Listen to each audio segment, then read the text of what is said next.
हमारे ग्रामीण हिंदी भाषा को गौरव का सज्जा एक मेज की रद्द लाकर कुर्सियां रखी हैं। मेज पे पढ़ने लिखने के अतिरिक्त पुस्तकें भी रखी हैं। अपने देश भारत में एक ऐसा परिवार भी है जिसकी पहुंच हर घर में। इस परिवार के मुखिया का नाम श्रीमती संज्ञानंद महोदय तथा इस परिवार की मालिक का नाम क्रिया देवी है। इस परिवार में 3 दंपत्ति हैं, एक पुत्र 2 पुत्रियां। पुत्र का नाम सर्वनाम तथा पुत्रियों का नाम विशेषण तथा क्रिया विशेषण। इस परिवार में 2 नौकर भी हैं, संबंध बोधक तथा समुच्च बोधक। इस परिवार में एक और मित्र है, विस्मय आदि बोधक। वो हमारे मित्र है, सुख दुख में सदा साथ रहते हैं। आइए हम इस परिवार से आपकी दिलचस्प भेंट करवाते हैं। अरे क्रिया, ओ क्रिया, कहाँ हो तुम? तुम्हारे बिना मेरा कोई भी काम नहीं है। खाना पीना आना जाना पढ़ना लिखना असंभव नहीं है। मैं जानती हूँ तुम मेरे बिना एक पल भी नहीं रह सकते, चाहे भूतकाल हो या भविष्य काल। मैं हर समय तुम्हारे साथ रही हूँ और रहूंगी, लेकिन वर्तमान काल में भी तुम मेरे बिना नहीं रह सकते। ऐसा क्यों? देखो यार, टेलीविजन पर रंग पंचमी कार्यक्रम चला है, मैं अकेला इसको देखूं यह ठीक नहीं है। तुम्हें भी मेरा साथ देना होगा। वर्तमान काल में तुम मेरे साथ नहीं होगी तो भूतकाल और भविष्य काल कैसा? टेलीविजन पर कार्यक्रम क्यों देख रहे हैं आप? जानते नहीं टेलीविजन जिस भाषा का प्रयोग कर रहा है उससे हम अपनी परंपराओं को भूलते जा रहे हैं। अपनी भाषा को बेकार कर विदेशी भाषा की शब्दों की मिलावट से हम अपनी संस्कृति पर गहरा आघात कर रहे हैं। देखो तुम्हारे लिए कौन मिलने आया है। 9 बज गए। संज्ञानंद जी, आपके हाथ में कौन सी पत्रिका है? आखिर इसमें ऐसा क्या लिखा है जो पढ़कर आप लोग हंस रहे हैं? आज बच्चे नहीं दिखाई दे रहे, कहाँ है भाई सब लोग? ये सन्नाटा क्यों पसरा हुआ है? सभी सर्वनाम सभी को प्रणाम करते हैं। नाम, नमस्ते बेटा। सर्वनाम, कहाँ थे तुम? क्या कर रहे थे? बताओ तो। मैं परिवार में सबसे बड़ा हूँ, नगर का सारा काम मुझे ही करना पड़ता है, सो वही कर रहा था। हमारी दोनों बेटियां कहाँ हैं? मैं सर्वनाम की बहन हूँ। मेरे पिताजी और बड़े भाई मुझे दोनों ही चाहते हैं उनकी कहानी तारुफ करूं। उनमें गुण तथा योग्यताएं की बताते बताते मेरे पास सब भी कम पड़ जाते हैं। और बेटी क्रिया विशेषण क्या कर रही थी? मैं अपनी माँ को बहुत चाहती हूँ। मैं अपनी माँ की इतनी प्रशंसा करती हूँ कि भैया और पिताजी को भी भूल जाती हूँ। बस उन्हीं के काम में हाथ बटा रही थी। तुम तो माँ के सामने पिताजी और भाई को भूल जाती हो, ऐसा क्यों बेटी? ये लोग मुझे नहीं चाहते, इसलिए इनकी प्रशंसा क्यों करूं? तारीफ तो क्रिया की होनी चाहिए।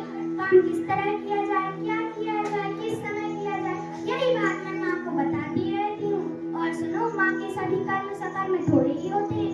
कभी हंसती है, कभी रोती है, कभी वक्त लगाती है। यह भी कोई काम हुए? यह सब अकार्यक है। बस ठीक है संज्ञानंद जी, आपके घर इसलिए आया हूँ कि आपके परिवार पर नियंत्रण नहीं रहा। सर्वनाम विशेषण क्रिया विशेषण घर के कामों में इतने लगे रहते हैं कि समाज में इनकी पहचान लुप्त होती जा रही है। आज मैं रास्ते से आ रहा था, मैंने एक लड़की को बात करते हुए सुना कि मैं भी चलूंगी, अकेले नहीं। क्या जा सकते हैं? क्या उसका कहना ठीक है? पुरुष पुरुष की तरह बोलता है, स्त्री स्त्री की तरह बोलता है। श्रीमान संज्ञानंद महोदय जी, आगे की क्या कहूँ, लोग अपनी भाषा में तुम्हें भी भूलते जा रहे हैं। आज मैं एक घर गया, मैंने एक बच्ची से पूछा गाय कहाँ खड़ी है? मुझे नहीं पता। फिर मैंने पूछा काऊ कहाँ खड़ी है? फिर उसने बताया यह रही। यदि ऐसा ही हाल रहेगा तो व्यक्ति वस्तु स्थान के नाम को कैसे बता पाएगा? आज सुहान नाम नहीं सुनाई दे रहा, टिंकू पिंकू चल पड़े। मुझे तो डर है कि आपका खानदान बर्बाद होकर रहेगा, फिर कोई कैसे पहचानेगा कि आपका खानदान क्या है? मैं जानता हूँ मेरा वंश संस्कृत भाषा से चल रहा है। संस्कृत भाषा देश की सबसे प्राचीन भाषा है, जिसका व्यवहार ऋषि मुनि विद्वान कवि सभी करते हैं। इसे देव भाषा भी कहा जाता है, जिसकी संतान प्रकृति एवं भाषा वाली है। यह तो ठीक है श्रीमान संज्ञानंद जी, आप एक ऊंचे खानदान से हैं, लेकिन आपका नाम हिंदी क्यों पड़ा, कुछ बताएंगे? मैं जानता हूँ तुम क्या कहना चाहती हो। हिंदी हिंदू हिंदुस्तान है, ये नाम संस्कृत के नहीं फारसी के है। देखो बात ऐसी है कि बच्चा हमारे घर जन्म लेता है, उसका नामकरण पड़ोसी करे ऐसा नहीं है। ठीक है, अरे भाई क्या बातें चलेंगी कि कुछ खिलाओगे पिलाओगे भी? अरे संबंध बोधक और समाज बोधक कहाँ हो तुम? देखो तुम्हारे लिए कौन मिलने आया है। आया था लेकिन तो आपकी और सदनाम भैया की बाहर जाने की तैयारी में लगा था। और क्रिया भाभी तुम नहीं जा रही, ये भी तो जा रहे हैं। सर्वनाम और संज्ञानंद की कामों में क्यों लगी रहती हो? महोदय, असली बात तो यह है कि संबंध बोधक नौकर की तरह है। नौकर केवल मालिक की बात सुनता और उसकी दोनों बेटियां बाकी सारा घर का काम करती। घर के प्रत्येक सदस्य की देखरेख करने की जिम्मेदारी मेरी है। मैं तो पूरे परिवार का नौकर हूँ। मैं चाहूँ तो किंतु परंतु लगाते हुए कह सकता हूँ कि काम इस कारण नहीं हुआ। मैं बीमार हूँ क्योंकि मुझे सर्दी लग गई। अब सुनिए, कल रविवार था, सब लोग ने बाबू के पिकनिक बनाएंगे। रोटी गई इसलिए मुझे सर्दी लग गई। बस ठीक है भाई, तुमने तो पहचान अपनी इस तरह बता दी है, और इसलिए नहीं तो है सब कहना तो तुम्हारी आदत में शुमार है। भाई बहन, अरे क्रिया विशेषण और संबंध बोधक, तुम दोनों के काम में अंतर समझ नहीं आया। मुझे समझ आ गया, जैसे क्रिया विशेषण अपनी माँ की सेवा करती है, वैसे ही तुम संज्ञानंद और सर्वनाम की सेवा करते हो। मुझे काम में अंतर समझ नहीं आया। हम दोनों के काम में बहुत बड़ा अंतर है। मेरा काम है मेरी माँ क्रिया किसी काम को कैसे, कब, कहाँ और कितना करती है, इस बात का ध्यान रखकर सहायता करना। और संबंध बोधक का काम है पिताजी और भाई के बीच संबंध जोड़ना। यह बताना मेरा काम है।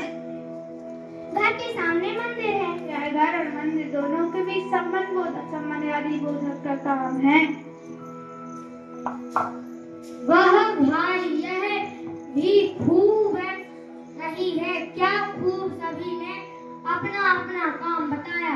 समय बहुत अधिक हो चला है, अब चलिए। सर्वनाम विशेषण तथा क्रिया विशेषण जिसमें आदि बोधक के पैर छूते हैं। जीते रहो, दीर्घायु हो। सुनो, जाते जाते मैं सभी को एक सलाह देता जा रहा हूँ। ध्यान रखना बेटा, सर्वनाम, लिंग, वचन और कारक तुम्हारी शक्तियों में तुम्हारा ध्यान रखना। मैं पढ़ता हूँ, मैं पढ़ती हूँ, पढ़ते हैं, पुस्तक पढ़ता है, माँ कपड़े धोती है। इन सभी वाक्यों में लिंग, वचन और कारक भी समानता है। यह परंपरा नहीं होनी चाहिए। बेटी विशेषण, ध्यान रहे, तुम्हारा काम सुंदर, अधिक सुंदर, सबसे सुंदर होना चाहिए। ऐसा ना हो कि तुम्हारा काम सब खराब होना चाहिए। आना महानता हो, एक सीढ़ी चढ़कर विकास में उच्चतम अवस्था तक पहुंचाना ही सबका लक्ष्य बने, यह ध्यान रखें। धन्यवाद।